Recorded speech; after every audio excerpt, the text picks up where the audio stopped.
우리 시간이 되었으므로 우리 7월 셋째 주 일부 예배를 하나님 앞에 신령과 진정으로 드리도록 하겠습니다. 우리 다 함께 묵도하시겠습니다.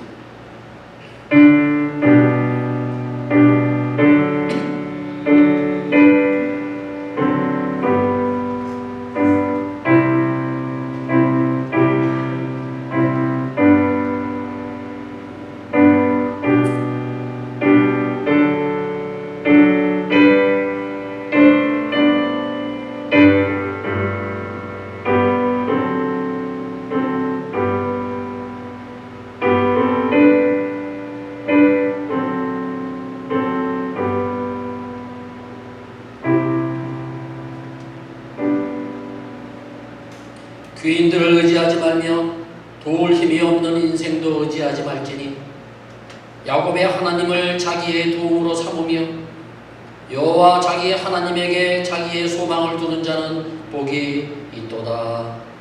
아멘. 하나님 아버지, 오늘 거룩한 주일을 맞이하여 주님의 성전으로 우리를 불러주시고 주님의 말씀을 들으며 주님께 찬송과 영광을 돌리게 하여 주시니 감사를 드립니다. 주님을 향한 우리의 마음이 영원히 변치 않도록 지켜주시옵소서. 주님, 지난 한 주간도 주님 뜻대로 살지 못하고 세상과 벗하며 주님의 자녀답지 못한 삶을 살았던 우리의 모습을 불쌍히 여겨 주시옵소서. 우리의 몸으로 주님께 영광을 돌리는 삶을 살지 못하고 주님보다 내 자신을 위해 살았던 것을 용서하여 주시옵소서. 이 시간 우리의 영안이 밝아져서 신령한 것들을 보게 하시고 마비 된 양심을 고쳐주셔서 깨끗하고 정결하게 살아가게 하여 주시옵소서. 세상의 유혹에 넘어가지 않고 죄를 떠나 살게 하시고 말씀의 능력 안에서 날마다 승리하며 살아가게 하여 주시옵소서. 오늘 이 시간 세상에서 받은 상처들을 치유하여 주시오며 위로하여 주시옵소서.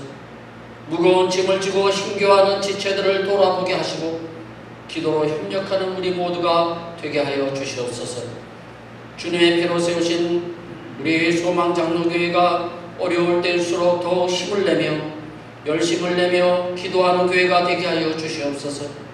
이 시대의 교회를 향한 주님의 요구가 무엇인지 분별하며 더 주님의 뜻을 위하여 달려가게 하여 주시옵소서.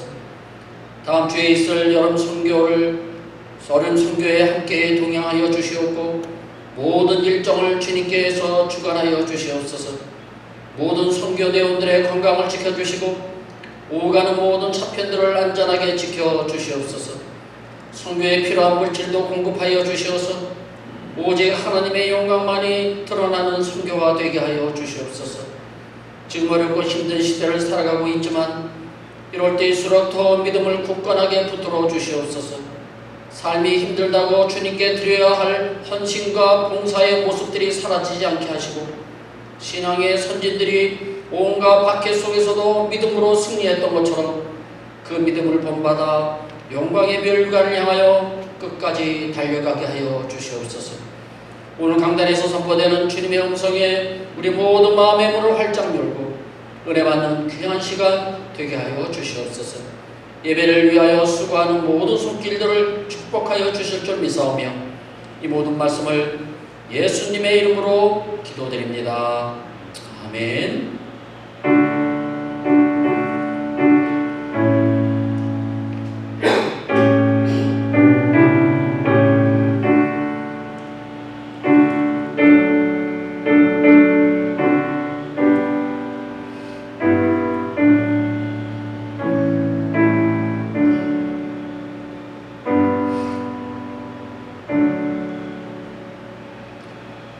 함께 일어나셔서 찬송가 21장 부르시도록 하겠습니다. 다 찬양하여라 전능왕 창조의 주.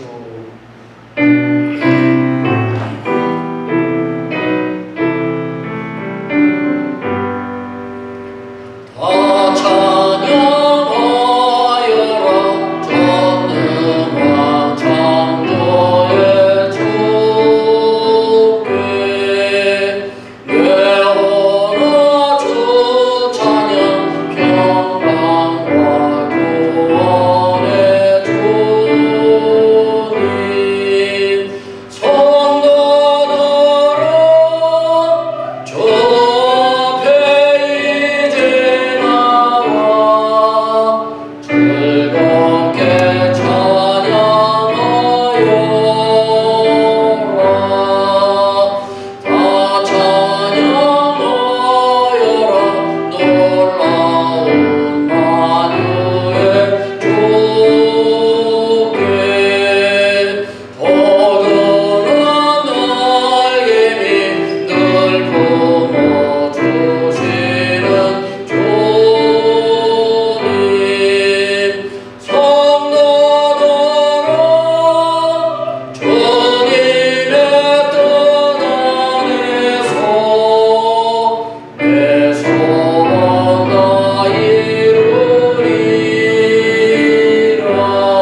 성시교도 26번이 되겠습니다.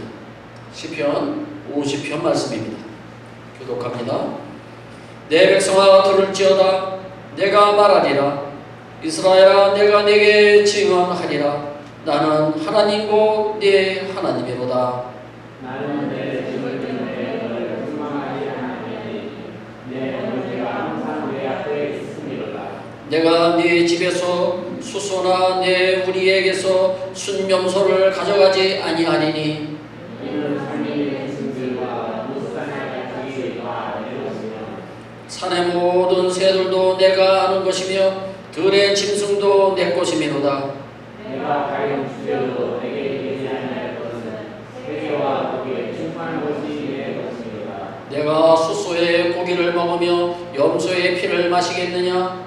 감사로 하나님께 제사드리며 지존하신 이에게 내 소원을 바꾸며 다 같이요. 환난 날에 나를 부르라. 내가 너를 건지리니 네가 나를 영화롭게 하리로다. 아멘. 이 시간 하나님 앞에 고백의 기도를 드리도록 하겠습니다. 지난 한 주간 동안에 여러분의 삶을 한번 뒤돌아보십시오. 주님 말씀대로 사셨습니까? 주님만을 의지하며 사셨습니까? 아니면 눈에 보이는 세상의 것을 의지하며 세상의 유혹에 빠져서 살지는 않으셨습니까? 영원하지 않은 세상을 위해서는 열심을 내어 살면서도 하나님을 위해서는 얼마나 열심히 사셨습니까? 이 시간 우리 하나님 앞에 고백의 기도를 드리겠습니다. 사랑이 많으신 하나님은 우리의 입술의 고백을 받아주시고 우리의 죄를 용서해 주실 것입니다. 이 시간 우리 다 함께 기도하시겠습니다. 하나님 아버지, 오늘 이 소리를 주님께 나왔습니다.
너희 죄가 주검 같을지라도 눈과 같이 휘어질 것이요 진홍같이 붉을지라도 양털같이 희게 되리라.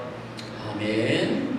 전능하사 천지를 만드신 하나님 아버지를 내가 믿사오며 그 외아들 우리 주 예수 그리스도를 믿사오니 이는 성령으로 잉태하사 동정녀 마리아에게 나시고 본디오 빌라도에게 고난을 받으사 십자가에 못 박혀 죽으시고 장사한 지 사흘 만에 죽은 자 가운데서 다시 살아나시며 하늘에 오르사 전능하신 하나님 우편에 앉아 계시다가 저리로서 산 자와 죽은 자를 심판하러 오시리라. 성령을 믿사오며 거룩한 공예와 성도와 서로 교통하는 것과 죄를 사하여 주시는 것과 몸이 다시 사는 것과 영원히 사는 것을 믿사옵나이다. 아멘. 찬송가 545장 우리 한 장 보시겠습니다. 이 눈에 아무 증거 아니 배워도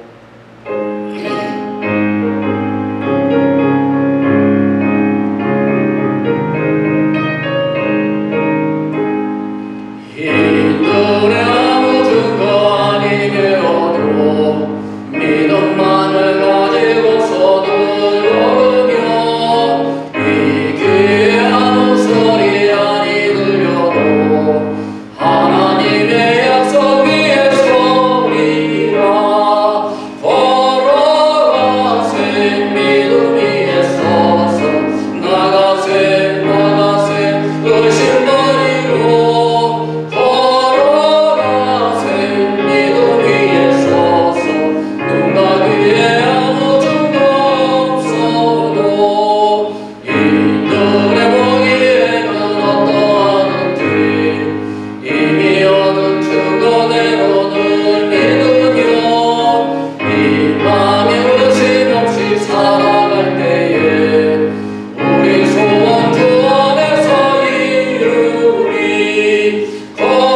걸어가세 믿음 위에 서서 나가세 나가세 의심 버리고 걸어가세 믿음 위에 서서 눈과 귀에 아무 증거 없어도 주님의 거룩함을 두고 맹세한 주 하나님 아버지는 참 기쁘다. 그 귀한 모든 약속 믿는 자에게 능치 못한 무슨 일이 있을까. 걸어가세 믿음 위에 서서 나가세 나가세 의심 버리고 걸어가세 믿음 위에 서서 눈과 귀에 아무 증거 없어도. 아멘. 오늘 하나님께서 우리에게 주신 말씀은 민수기, 지난주에 이어서 민수기 22장 말씀입니다. 지난주에 이어서 오늘은 민수기 22장 21절부터 30절까지 말씀이 되겠습니다. 제가 여러분들에게 봉독해 드리겠습니다. 발람이 아침에 일어나서 자기 나귀의 안장을 지우고 모압 고관들과 함께 가니 그가 감으로 말미암아 하나님이 진노하심으로 여호와의 사자가 그를 막으려고 길에 서니라. 발람은 자기 나귀를 탔고 그의 두 종은 그와 함께 있더니 나귀가 여호와의 사자가 칼을 빼어 손에 들고 길에 선 것을 보고 길에서 벗어나 밭으로 들어간지라. 발람이 나귀를 길로 돌이키려고 채찍질하니 여호와의 사자는 포도원 사이 좁은 길에 섰고 좌우에는 담이 있더라.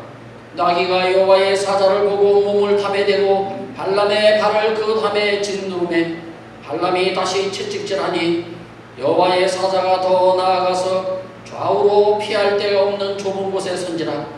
나귀가 여호와의 사자를 보고 발람 밑에 엎드리니 발람이 누하여 자기 지팡이로 나귀를 때리는지라. 여호와께서 나귀 입을 여시니 발람에게 이르되 내가 당신에게 무엇을 하였기에 나를 이같이 세 번을 때리느냐. 발람이 나귀에게 말하되 네가 나를 거역하였기 때문이니 내 손에 칼이 있었더라면 곧 너를 죽였으리라. 나귀가 발람에게 이르되 나는 당신이 오늘까지 당신의 일생 동안 탄 나귀가 아니냐. 내가 언제 당신에게 이같이 하는 버릇이 있었더냐. 그가 말하되 없었느니라. 아멘. 자리에 앉아 주시기 바랍니다.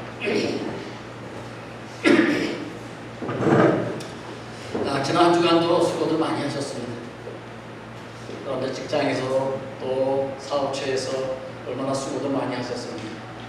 자, 오늘 말씀을 통해서 또 은혜 받는 귀한 시간 되시기를 바랍니다. 내용이 잘된 것 같이 범사가 잘 되시고 강건하시기를 다시 한번 주님의 이름으로 축복합니다. 오늘 말씀의 제목은요, 유혹에 빠진 발람이라는 제목으로 제가 한번 정해보았습니다.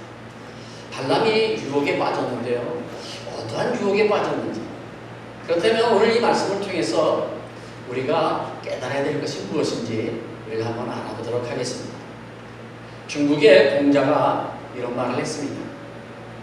내 나이 15세 학문의 뜻을 두어 30에 입신했으며 40이 되니 세상 일에 미혹되지 아니하고 50에 하늘의 명을 알았다.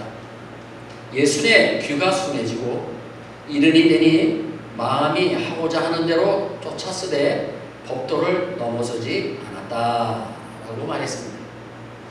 여기 보시면 공자가요, 미혹됨이 없는 나이가 40이라고 했습니다. 여러분들 가운데 40이 되신 분들 계시죠? 40대. 미혹됨이 없는 나이가 40이라는 거죠. 한마디로 부록이라 우리가 이렇게 말합니다. 부록. 여러분은 공자의 이 말이 맞다고 생각하십니까? 저는 그렇게 생각 안 합니다. 오히려 40대부터 유혹이 시작되지 않나요? 제 경험으로는 그런 것 같습니다. 내 나이 40인데 이제부터 유혹은 안 받는다. 난 이제 어떤 유혹도 이길 수 있어. 유혹은 20대나 30대가 받는 것이지 이 부록의 나이 40에는 받지 않아. 이렇게 큰 소리 치실 수 있습니까? 성경은 이렇게 말씀하고 있습니다. 우리는 평생 유혹을 받고 또 평생을 조심해야 합니다. 잘 될수록, 잘 살수록, 형편이 좋을수록 유혹은 갑절로 더 많이 다가옵니다 라고 했습니다. 우리는 소리 없이 다가오는 세상의 유혹들을 주님 안에서 이겨내셔야 하며 하나님 말씀으로 물리치셔야 합니다. 유혹은 어떤 특별한 사람에게만 찾아오는 것은 아닙니다. 모든 인간에게 누구에게나 찾아옵니다.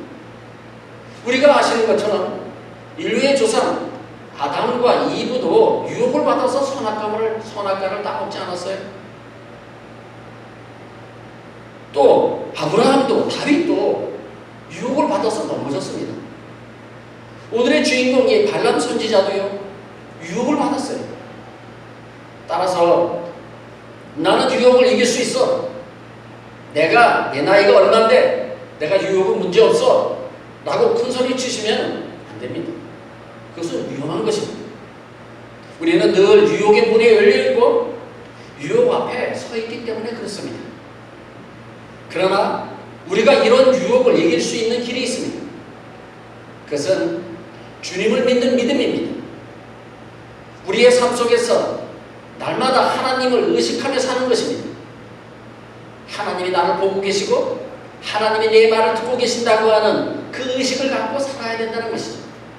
그것을 뭐라고 얘기합니까? 한마디로 코람데오라고 얘기를 해요. 하나님의 얼굴 앞에서. 우리가 하나님의 얼굴 앞에서 살아가는 것처럼 살아가야 된다는 것이죠. 그래서 우리가 교회에 나와야 하며 기도해야 하는 것입니다. 아니면 유혹으로 평생 동안 쌓았던 공동탑이 한순간에 무너질 수도 있어요. 유혹이 아무리 가까이 친구로 찾아온다 할지라도 유혹은 적이요. 아무리 사랑하는 사람으로 찾아온다 할지라도 유혹은 독약과 같은 것입니다. 그래서 우리는 유혹을 물리치셔야 하며 그리고 이겨내셔야 하는 것입니다. 예수님께서도 시험을 받으셨죠? 시험을 당한 유혹이 뭡니까? 다 유혹입니다. 물질의 유혹, 명예의 유혹, 권세의 유혹, 이런 것들이었어요. 내가 더 잘 되려고 하고 내가 더 높아지려고 하고 내가 더 잘 살려고 할 때에 유혹이라고 하는 것은 소리 없이 다가오는 것입니다. 그러므로 성도는 어떤 형편에 있든지 자족하시기를 배우셔야 합니다. 이래도 감사, 그래도 감사. 이만하면 감사한 것입니다. 그럴 때 우리는 유혹을 이겨낼 수가 있고 승리할 수가 있는 것이죠. 이 세상 사람들은요, 100가지가 있어도 한 가지가 없으면 불평합니다. 한 가지 때문에 불평하지요. 그러나 우리는 달라야 합니다. 100가지가 없어도 하나가 있는 것으로 감사하셔야 합니다. 그래서 성도는요, 범사에 감사하는 것을 배우셔야 됩니다. 사도 바울은요, 데살로니가전서 5장 18절에서 이런 말씀을 하셨어요. 범사에 감사하라. 이것이 그리스도 예수 안에서 너희를 향하신 하나님의 뜻이니라. 아멘. 우리가 범사에 감사하는 것이 내 뜻이 아니라 하나님의 뜻이라는 거예요. 아주 중요한 말씀이에요. 우리 모두 범사에 감사하시며 사시기 바랍니다. 오늘 본문 말씀으로 돌아가도록 하겠습니다. 애굽에서 나와 홍해바다를 건너 이스라엘 백성들이 이제 가나안을 향하여 가는 길에, 지난 시간에도 제가 말씀드렸던 것처럼 에돔이라고 하는 이 나라가 이스라엘의 길을 막으니까 그들과 싸우지 않고 우회하여서 모압이라고 하는 그 평지에다가 진을 쳤습니다. 당시 모압의 왕은 발락이라고 하는 사람이에요. 이스라엘 민족이 자기들의 이웃인 아모리인들을 칼로 점령한 그 모든 일들을 이 발락 왕이 알고 있었기 때문에요, 두려워서 참모들을 모아가지고 긴급 회의를 합니다. 회의 결과는요, 그 이스라엘과 싸우지 말고 우리가 그들과 싸워서 이길 수가 없으니까 능력이 있다고 하는 소문이 난 그 발람이라고 하는 그 선지자에게 뇌물을 줘가지고 이스라엘을 저주하도록 시키자는 거예요. 그것이 회의 결과였어요. 자, 참고로 한번 지도를 한번 보실까요? 자, 여러분들 보실 때 왼쪽이 이스라엘이에요. 그리고 요단강을 중심으로 해서 오른쪽이 바로 맨 위에가 암몬, 그 밑에가 모압, 그리고 제일 아래가 에돔이라고 하는 나라죠. 사실은 다 이스라엘의 친척 관계에 있는 나라들이에요. 근데 바로 좀 오늘의 이 발락이라고 하는 왕은요, 이 모압이라고 하는 이 나라의 왕이에요.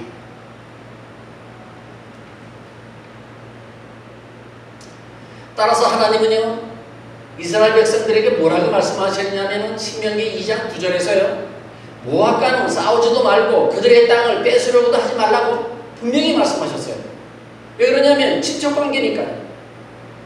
그래서 사실 이스라엘은요, 모압과는 전혀 싸울 생각이 없었어요. 그런데 이 모압 왕 발락은 이스라엘이 자기 땅을 지나가려고 하자 미리 겁을 먹고, 그리고 칼을 들고 나가서 그들을 막았어요. 그리고 이스라엘을 저주하려고 했던 거예요. 그래서 이 발락 왕은요, 모압과 미디안의 장로들을 불러가지고 그들의 손에 많은 복채와 예물을 주어가지고 강변 부돌에 사는 발람이라고 하는 사람을 초청하기로 명합니다. 여러분들 좀 헷갈리실 거예요. 똑같은 발시가 돼가지고 발람. 그렇죠? 좀 헷갈리죠? 예. 그러니까 정신 똑바로 차리고 들으셔야 돼요. 뭐가 발람인지 여러분들 헷갈릴 수가 있어요. 발락은요, 모압 왕의 이름이고요, 발람은요, 그 당시 선지자의 이름이에요. 자, 여기 강변 부돌이라고 하는 것이 나오는데요, 강변 부돌에 살고 있는 이 발람이라고 하는 사람을 초청해 오라고 했는데, 이 강변 부돌은요, 유브라데 강 지역을 뜻하는데요, 지금의 이라크 북부 지역을 말합니다. 당시에는요, 메소포타미아에 속한 도시였어요. 따라서 이 발람은요, 메소포타미아의 선지자였음을 우리가 알 수가 있어요. 드디어 발락 왕이 발람에게 사신들을 보내면서 이렇게 말을 하죠. 당신 발람이 우리나라에 와서 지금 모압 평지에 있는 이스라엘을 저주해주면 우리가 그들과 전쟁에서 승리할 수 있다라고 그렇게 말을 합니다. 당시 발람은 메소포타미아의 최고의 선지자였어요. 그런데 이 유명한 선지자가요, 누구에게 망신을 당하는지 아십니까? 바로 자기가 타고 다니는 나귀였어요. 지금부터 이 발람의 이야기를 통하여서 우리에게 주시는 네 가지 교훈에 대해서 우리가 알아보도록 하겠습니다. 첫 번째 교훈은요, 처음 마음이 하나님이 주시는 마음이라는 교훈입니다. 이런 말이 있어요. 기도하다가 처음 오는 마음은 하나님의 마음이요, 두 번째 오는 마음은 인간의 마음이요, 세 번째 오는 마음은 마귀의 마음이니라 라고 하는 말이 있습니다. 모압과 미디안 장로들이요, 예언을 가지고 와서 발람에게 이스라엘을 저주해달라고 부탁할 때요, 이 발람 선지자는요, 그들에게 하루를 유숙하라고 청하고요, 내가 기도해보겠다고 말합니다. 내가 기도 한번 해보겠다. 여러분, 발람은 먼저 하나님께 기도했어요. 이 사람들을 따라갈까요? 따라가지 말까요? 이 사람들과 계약을 할까요? 계약하지 말까요? 이렇게 하나님께 물어봤습니다. 우리도 무슨 일을 시작하거나 중요한 결정을 내릴 때에 먼저 기도하셔야 합니다. 우리가 이런 점은 우리가 본받아야죠. 하나님께서 발람의 기도에 이렇게 응답해 주시죠. 12절입니다.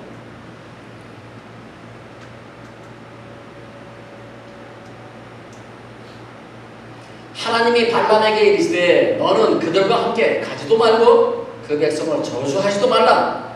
그들은 복을 받은 자들이니라. 하나님께서 발람의 기도에 이렇게 응답해 주세요. 이 말씀은 분명한 하나님의 말씀이었어요. 그래서 발람은요, 함께 가기를 거절했습니다. 잘했죠? 그런데 모압 왕 발락이 포기하지 않고 이번에는요, 더 높은 고관들과 더 귀한 예물들을 보내가지고요, 발람을 다시 유혹을 합니다. 모압의 고관들이 찾아와서 하는 말이, 모압 왕이 말하기를 당신을 크게 높여 존귀하게 하고 그대가 말하는 것은 무엇이든지 시행하겠으니 이제 우리나라 모압으로 와서 이스라엘을 저주해달라고 그렇게 했다고 전합니다. 이제 더 큰 유혹이 다가온 거예요. 성도 여러분, 우리가 한번 유혹을 물리쳤다고 다 끝난 것이 아니에요. 더 큰 유혹이 찾아온다는 거죠. 이 세상 사는 날까지 유혹은요, 언제까지 우리를 찾아옵니다. 그러므로 우리는요, 끊임없이 유혹과 싸워야 하며 끝까지 믿음을 지키셔야 하는 것이죠. 더 큰 유혹에 발람의 반응을 한번 보십시오. 자, 19절입니다. 앞에 보세요. 그런즉 이제 너희도 이 밤에 여기서 유숙하라. 여호와께서 내게 무슨 말씀을 더 하실는지 알아보리라. 겉으로는요, 안 가겠다고 대답을 했지만요, 속마음은요, 벌써 그들의 유혹에 넘어간 거예요. 하루 더 기다려봐라. 내가 다시 한번 하나님께 물어볼게. 이런 것이에요. 이미 마음은 이미 하나님으로부터 떠났어요. 유혹에 넘어간 거예요. 내가 이번 한 것만 잘하면 내가 크게 대박 날 거야. 이런 탐심이요, 발람의 마음속에 자리 잡고 있었던 거예요. 진짜 하나님의 선지자라면요, 그들의 요구에 한마디로 거절했어야 하지 않겠습니까? 그런데 뭐라고 말합니까? 이 밤에 여기서 유숙하라. 여호와께서 내게 무슨 말씀을 더 하실는지 알아보리라. 무슨 뜻이에요? 나도 그 예물에 관심이 있다는 거죠. 예물과 명예의 유혹에 넘어간 거예요. 계속된 발람의 기도에 하나님께서 할 수 없이 하나님께서 이렇게 응답해 주세요. 그들과 함께 가라. 그 대신에 내가 이르는 말만 해. 가도 돼. 그런데 내가 꼭 시키는 일만 해. 그런 조건을 걸고 가라고 그랬었어요. 이것은요, 하나님의 뜻이 바뀐 것이 아니라 발람의 요구에 조건부로 허락하신 거예요. 마치 우리가 자녀들의 간청에 못 이겨가지고요, 조건부로 허락해 주는 것과 같은 거예요. 자녀들을 키워보신 분들은 여러분들 경험이 있으실 거예요. 그래, 너 요구를 내가 들어줄 테니까 너 공부 열심히 해야 돼? 이런 거. 좋아, 내가 이번에 네가 사달라는 거 내가 사줄 테니까 이번 시험에서 너 A+ 꼭 받아야 돼? 이 조건부죠. 이런 것처럼 하나님께서도요, 조건부로 허락을 해주신 거예요. 너 가도 돼. 그런데 내가 전하는 말만 해. 내가 시키는 대로만 해. 그런 조건부였어요. 우리 하나님은 이랬다 저랬다 변덕이 있는 분이 아니세요. 하라고 했다가 하지 말라고 했다가 하시는 분은 그런 분이 아니세요. 인간하고 다르시기 때문이에요. 인간들은 그렇죠. 변덕이 심하죠. 그러나 하나님은 그런 분이 아니세요. 민수기 23장 19절 말씀을 한번 보시기 바랍니다. 우리 같이 한번 읽겠습니다. 시작. 하나님은 사람이 아니시니 거짓말을 하지 않으시고 인생이 아니시니 후회가 없으시도다. 아멘. 하나님은 이런 하나님이세요. 거짓말을 하지 않으시고, 예? 후회가 없으신 분, 이랬다 저랬다 하시는 분이 아니라는 거죠. 하나님의 마음은 처음이나 마지막이나 항상 동일하세요. 그러므로 우리도 처음 결심한 마음을 귀하게 여기시고 이랬다 저랬다 변덕 부리지 마시기 바랍니다. 어떤 농부가 있었어요. 이 농부는 자기가 아주 하나님을 잘 믿는다고요. 그리고 항상 자랑하고 다녔어요. 이 농부는요, 소를 키우고 있었는데요, 하루는 하나님께 이렇게 기도했어요. 하나님, 이번에 하나님께서 쌍태 송아지를 주시면 한 마리는 내가 꼭 하나님께 드리겠습니다. 쌍둥이 송아지가 태어나면 한 마리는 하나님께 드리겠다는 거예요. 약속을 했어요. 드디어 농부가 기도한 대로요, 쌍태 송아지가 태어났어요. 한 마리는 누런 송아지고 한 마리는 검은 송아지가 태어났어요. 막상 쌍둥이 송아지가 태어나니까요, 농부의 마음이 변화됐어요. 욕심이 생겼어요. 하나님께 드리려니까 너무 아까운 거예요. 그래서 그 하나님께 드리려고 했던 약속을요, 차일피일 미루고 있다가요, 그만 누런 송아지가 죽고 말았어요.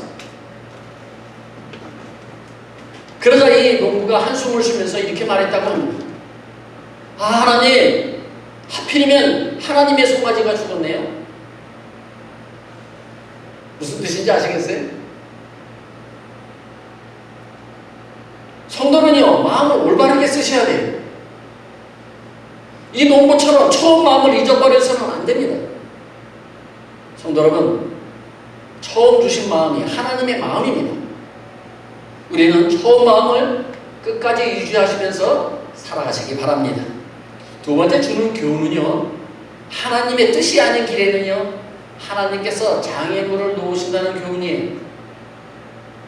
비록 하나님은 발람의 요구에 마지못해서 허락을 하셨지만 그 길에 장애물을 놓으셨어요. 바로 하나님의 사자를 보내신 거죠.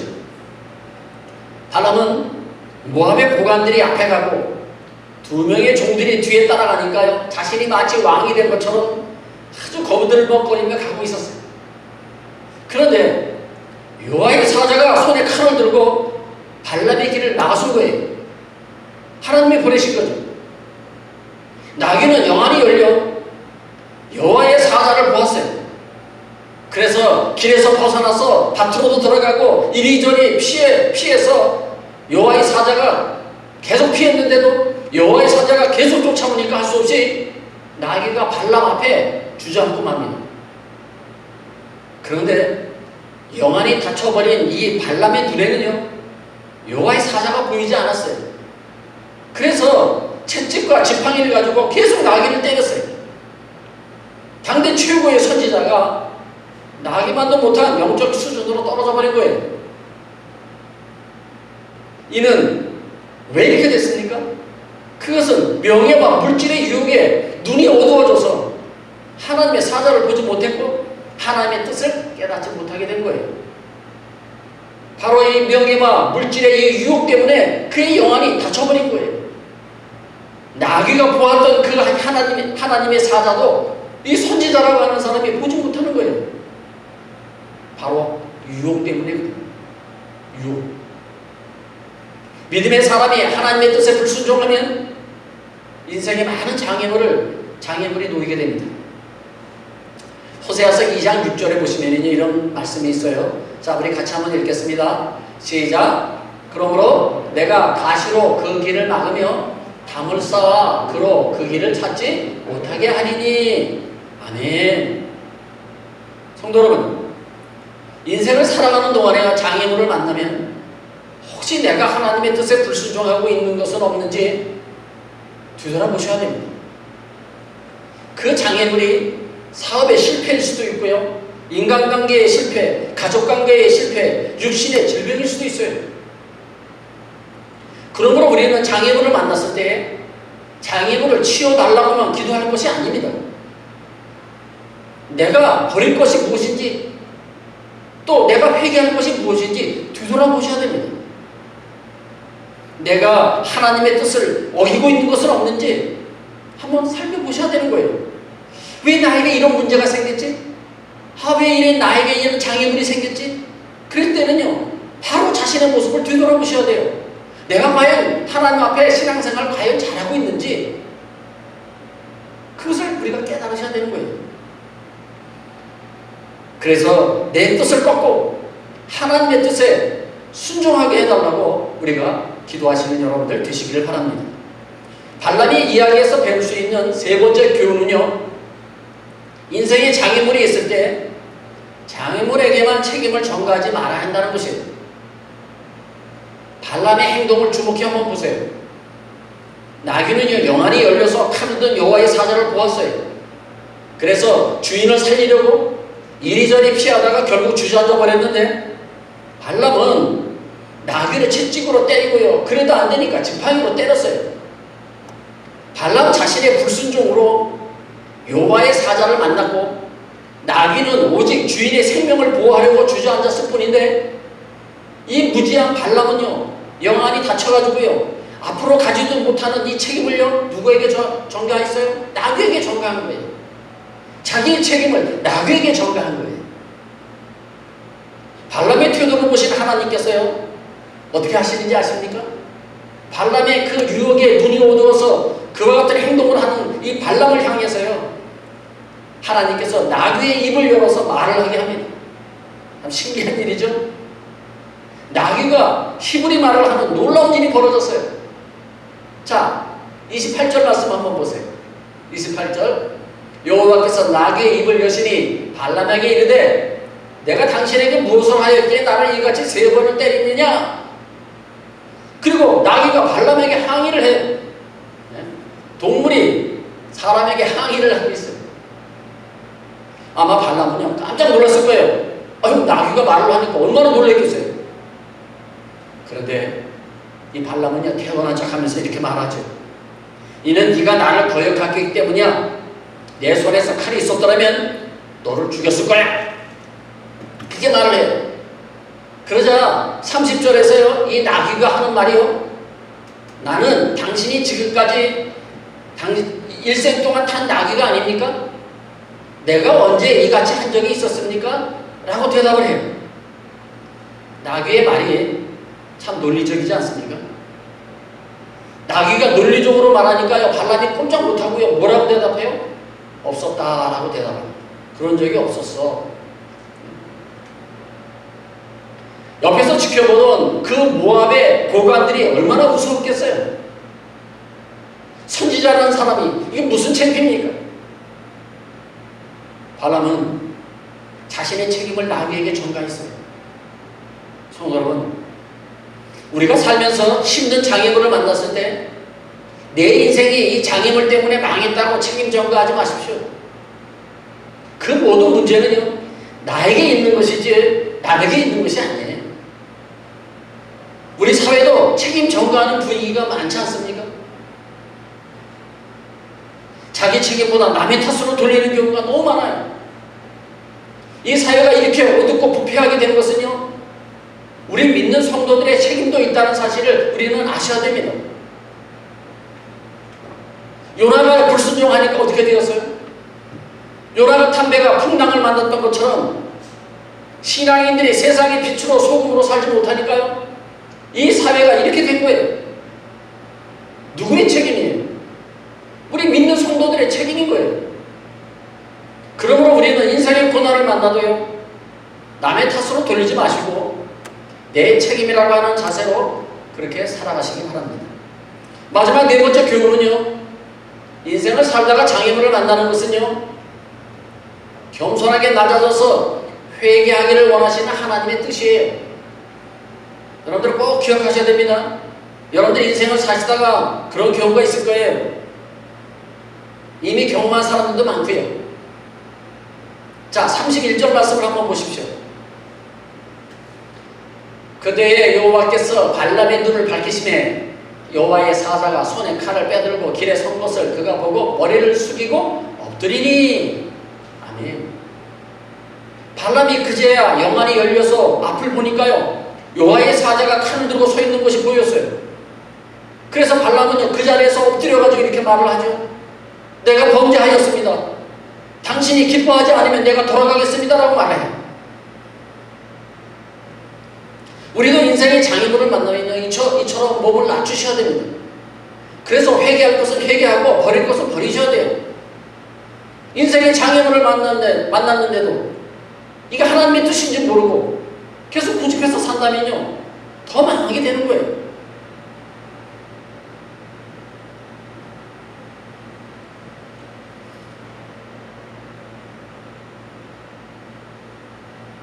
그래서 이 발람은요, 하나님에 맞춰서 하나님 앞에 회개합니다. 그러면 하나님께서 우리가 하나님 앞에 우리도 낮추셔야 됩니다. 하나님 앞에 회개할 건 회개하고 버릴 건 버리시고 낮추면은 하나님께서 그 장애물을 치워주시는 거예요. 여호와의 사자 앞에 엎드린 발람의 자세는요, 옳은 행동이었어요. 그러나 문제는 어디에 있느냐? 그의 마음이 있었어요. 발람의 회개는 진실한 회개가 아닌 형식적인 회개였어요. 만약 발람이 진심으로 회개했다면 바로 자기 고향으로 돌아갔어야 되는 게 맞는 거 아니에요? 돌아가지도 않으면서, 하나님 원하지 않는 길인데도 돌아가지 않고 계속 고집하면서 하나님 앞에 회개한다고 회개하는데 그것은 형식적인 회개였어요. 그러나 발람의 마음에는요, 아직도요, 욕심이라고 하는 것이 도사리고 있었어요. 물질의 유혹, 명예의 유혹, 권세의 유혹이 그 발람의 마음을 사로잡고 있었어요. 결국 발람은요, 입으로만 회개하고요, 다시 이스라엘을 저주하러 모압 땅으로 그 모압의 고관들과 함께 갑니다. 하지만 하나님은 발람이 이스라엘을 저주하려고 할 때에 그의 계획을 무산시키고 축복의 언어로 바꾸어가지고요, 이스라엘을 축복하도록 만드십니다. 이 말씀은 다음 주에 제가 보도록 하겠습니다. 결국 발람은요, 재물과 명예의 유혹에 마음이 빼앗겨 이스라엘을 저주하고자 했지만 오히려 하나님의 저주를 받아서 칼에 죽고 말아요. 그 내용이 민수기 31장 8절 말씀에 나옵니다. 자, 보세요. 그 죽인 자 외에 미디안의 5왕을 죽였으니 미디안의 왕들은 에위와 레겐과 수루와 후루와 네바이며, 여기서부터 보세요. 또 부올의 아들 발람을 칼로 죽였더라. 죽었어요. 발람도 이스라엘 사람들이 발람을 죽였어요. 발람은 결국 명예와 재물의 유혹에 넘어가 칼로 죽임을 당하고 말았어요. 만약 발람의 회개가 진실했다면 발람은 자신의 길을 돌이켰을 것이고 생명도 잃지 않았을 것입니다. 그러나 그는 탐심의 유혹을 이기지 못하고 결국 멸망의 길을 가고 말았던 것입니다. 오늘의 말씀을 정리하고 마치도록 하겠습니다. 오늘 발람의 모습을 보면서 4가지 교훈을 여러분들에게 말씀을 드렸어요. 첫 번째 교훈이 뭐죠? 처음 마음이 하나님이 주시는 마음이에요. 하나님은 이랬다 저랬다 하시는 분이 아니세요. 하나님의 마음은 처음이나 마지막이나 항상 동일하세요. 그러므로 우리도 처음 결심한 마음을 귀하게 여기시고 이랬다 저랬다 변덕 부리지 마시기 바랍니다. 두 번째가 뭐라고 그랬어요? 하나님의 뜻이 아닌 길에는요, 장애물을 놓으신다고 그랬어요. 우리가 인생을 살다 보면 장애물을 만날 때가 있어요. 그러면 혹시 내가 하나님의 뜻에 불순종하고 있는 것은 없는지, 혹시 하나님 앞에 내가 잘못 살고 있는 것은 없는지 뒤돌아보시기 바랍니다. 세 번째는요, 인생의 장애물이 만났을 때 장애물에게만 책임을 전가하지 마십시오. 나에게 책임이 있다는 것입니다. 모든 문제는 나에게 있는 것이지 남에게 있는 것이 아니에요. 그러므로 우리는 인생의 고난을 만나도 남의 탓으로 돌리지 마시고 내 책임이라고 하는 겸손한 자세로 살아가시는 여러분들 되시기를 바랍니다. 네 번째가 뭐라 그랬죠? 인생을 살다가 장애물을 만나는 것은 겸손하게 낮아져서 회개하기를 원하시는 하나님의 뜻이라고 말씀드렸습니다.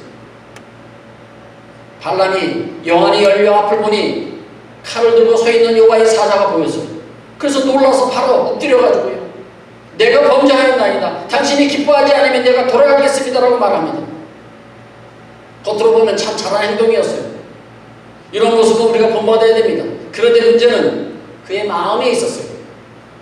결국 발람은요, 재물과 명예의 유혹에 마음이 빼앗겨가지고요, 집으로 고향으로 돌아가지 않고 이스라엘을 저주하려고 모압으로 갔다가요, 오히려 하나님의 저주를 받아서 죽게 됩니다.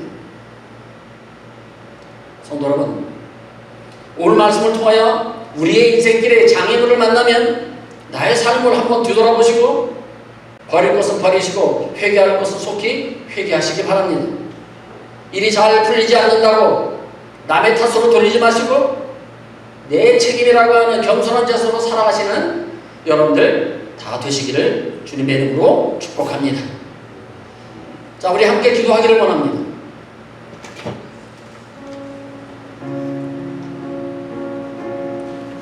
혹시 여러분들 앞길에 장애물이 있습니까?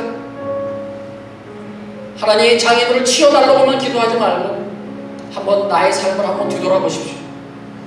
나의 삶에 어려움이 있습니까?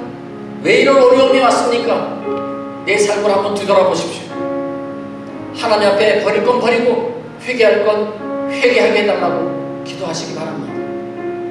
남의 탓으로 돌리지 말고 모든 것이 다 내 탓이라고 인정하며 살게 해달라고 여러분들 기도하시고, 처음 주는 마음이 하나님의 마음임을 늘 깨닫고 그 마음을 잊지 않고 그 약속을 지키며 살게 해달라고 이 시간 우리 주여 한번 부르고 이 시간 우리 통성을 함께 기도하시겠습니다. 주여! 하나님 아버지, 오늘 주시는 말씀을 통하여 우리에게 깨달음을 주시옵소서. 나의 인생길에 어려움을 만나면 하나님, 과연 그것이 무엇인지 어디에서 오는 것인지 깨달을 수 있는 우리 모두가 되게 하여 주시옵소서. 내 삶을 한번 뒤돌아보고 회개할 건 회개하고 버릴 건 버리고 올바르고 하나님 정직하게 살아갈 수 있는 우리 모두가 되기를 바라겠습니다. 처음 주시는 마음이 하나님의 마음임을 우리가 믿고 하나님의 약속을 하나님 믿지 않고 하나님의 약속을 지킬 수 있는 처음 마음을 지킬 수 있는 우리 모두가 다 되게 하여 주시옵소서. 아버지 하나님, 하나님 우리에게 인생의 장애물을 주는 것은 우리가 너무도 겸손하고 낮아지라고 회개하라고 주시는 줄로 믿습니다. 하나님, 늘 하나님 앞에 우리의 부족함을 고백하며 회개합니다. 하나님, 우리 늘 겸손하고 낮아지게 하여 주시옵소서. 겸손하게 살게 하여 주시옵소서. 겸손하게 살아갈 수 있도록 하나님 인도하여 주시옵소서. 주의 하나님 도와주시옵소서. 아버지 하나님 도와주시옵소서.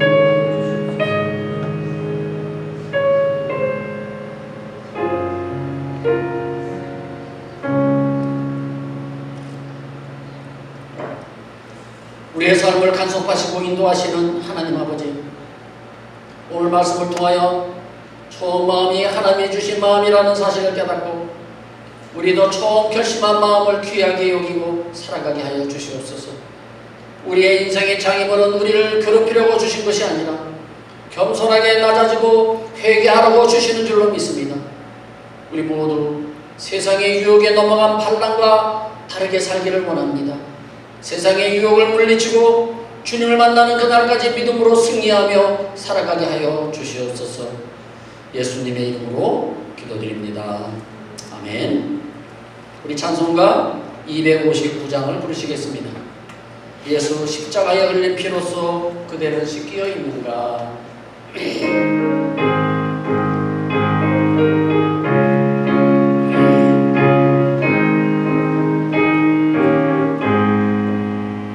예수 십자가에 흘린 피로써 그대는 씻기어 있는가. 더러운 죄에게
위해서 제가 이 시간 축복하며 기도하겠습니다. 사랑의 하나님 아버지, 지난 한 주간도 주님의 은혜 가운데 우리를 안전하게 지켜주셨음을 감사드립니다. 계속되는 코로나 변이 바이러스로 어려운 시기를 보내고 있습니다. 우리의 가정과 자녀들을 지켜주시고 우리의 사업장과 직장도 안전하게 지켜주시옵소서. 우리의 마음과 정성을 이 예물에 담아 주님께 드렸사오니 다음 주에는 더 많은 예물을 주님께 드릴 수 있도록 우리의 삶을 축복하여 주시옵소서. 신명기의 말씀을 하나님께서 신명기에서 말씀하셨던 것처럼 나는 질투하는 하나님인즉 나를 미워하는 자의 죄를 갚되 아버지로부터 아들에게로 3, 4대까지 이르게 하거니와 나를 사랑하고 내 계명을 지키는 자에게는 1000대까지 은혜를 베푸니라고 말씀하셨던 것처럼 하나님을 이 세상 그 무엇보다 사랑하고 하나님의 말씀대로 살아서 자손 1000대까지 복을 받는 우리 모두가 되게 하여 주시옵소서. 주님의 헌금을 관리하는 집사님들에게도 책임감을 가지고 잘 관리할 수 있는 은혜를 주셔서 1000대까지 복을 받게 하여 주시옵소서. 우리의 선교지를 위해서 기도드립니다. 우리가 드린 이 선교 헌금으로 선교지의 아름다운 교회가 세워지게 하시고 그 교회를 중심으로 그 지역의 골짜기마다 복음이 전파되어 악어 골짜기가 변하여 생명의 생수가 흘러넘치는 골짜기가 되게 하여 주시옵소서. 땀비고 노예 목사님에게도 능력과 영역을 주셔서 맡겨주신 교회를 말씀으로 잘 인도하게 하여 주시옵소서. 오늘 우리가 드린 이 예물이 하나님의 영광을 위한 귀한 예물이 되게 하여 주실 줄 믿사오고 예수님의 이름으로 축복하며 기도드립니다. 아멘. 광고 말씀 몇 가지만 드리도록 하겠습니다. 두 번째입니다. 여름 선교가 7월 25일서부터 27일 2박 3일 일정으로 갈 예정입니다. 그래서 동참하실 분들은요, 선교부장님이나 또 저에게 신청해 주시기 바랍니다. 오늘 특별히 2부 예배 후에 이번에 선교 가는 선교팀들 모임이 있습니다. 그러니까 다 같이 가시는 분들은요, 다 모여주시기 바랍니다. 세 번째입니다. 오미크론 변이가요, 전 세계적으로 좀 확산되고 있어요. 그래서 BA5에서 또 변이가 또 된 것 같아요.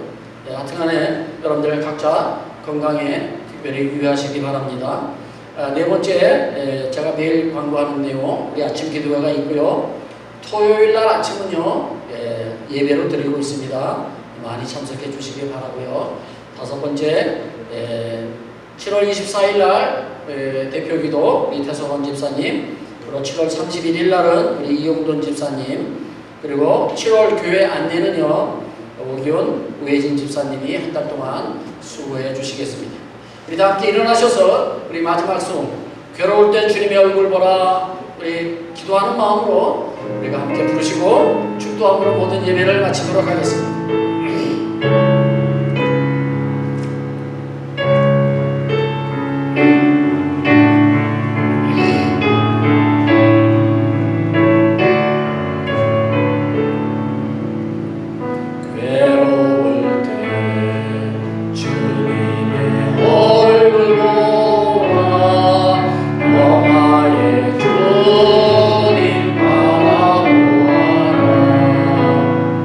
세상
그거만 끝까지 사랑하신 것, 성령님의 교통교감 충만하시는 은혜가 오늘 말씀을 듣고 세상의 유혹을 물리치기를 원하며 항상 믿음 안에서 살아가기를 원하며 떠나는 우리 모든 성도님들 머리 위에, 그들의 가정과 직장과 사업장 위에, 그리고 소망 장로교회 위에, 그리고 우리의 조국 대한민국과 우리가 살고 있는 이 멕시코 땅 위에 지금부터 영원토록 함께 계실지어다. 아멘.